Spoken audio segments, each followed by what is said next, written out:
మీ star player రాలేకపోవడం వల్ల మీ side week అవుతది అనుకున్న టైంలో వేరే ప్లేయర్ స్టెప్ అప్ అయ్యి మ్యాచ్ విన్నర్స్‌గా మారితే నిజంగా ఆ కిక్కే వేరుంటది. అదే ఆర్‌సీబీ వుమెన్ జేస్తున్నారు. ఎలా అయితే వాళ్ళ స్టార్ ప్లేయర్ ఎలిస్ పెర్రీ తను అన్‌అవైలబుల్ అయిన తర్వాత అందరూ కూడా రైట్ ఆఫ్ చేశారు. ఆర్‌సీబీ ఈ సీజన్ ఛాన్సే లేదు.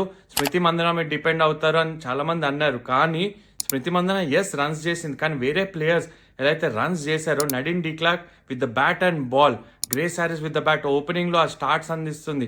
దాని తర్వాత Shreyanka Patel with the ball ఎలా అయితే తను బౌలింగ్ వేస్తుందో, బెల్ 90 lakhs మాత్రమే కొన్నారు. తను ఎలా అయితే ఆ బ్రేక్ త్రూస్ అందిస్తుందో, బ్యాటింగ్లో లాస్ట్ మ్యాచ్ చూసుకుంటే నాయక్ ఎలా అయితే తను బ్యాటింగ్ ఆడిందో.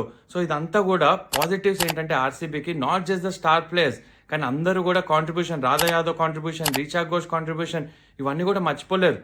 సో అందుకనే మీకు స్టార్ ప్లేయర్స్ ఒక్కలే మ్యాచ్లో టోర్నమెంట్స్ గెలిపారు. ఇట్స్ ఎవ్రీ వన్స్ కాంట్రిబ్యూషన్ చాలా ఇంపార్టెంట్. 5 out of 5 గెలిచారు ఆర్సీబీ ఉమెన్ ఇప్పుడు దాకా. ఎవరు కూడా ఛాన్సే ఇవ్వలేదు. They sitting top of the table and deservingly I think play ఆఫ్స్కి వెళ్ళి వాళ్ళు గెలవాలి. ఎలా అయితే క్రికెట్ ఆడుతున్నారో టీమ్ అంటే ఏంటి, యూనిటీ అంటే ఏంటో చూపిస్తున్నారు ఇప్పుడు దాకా.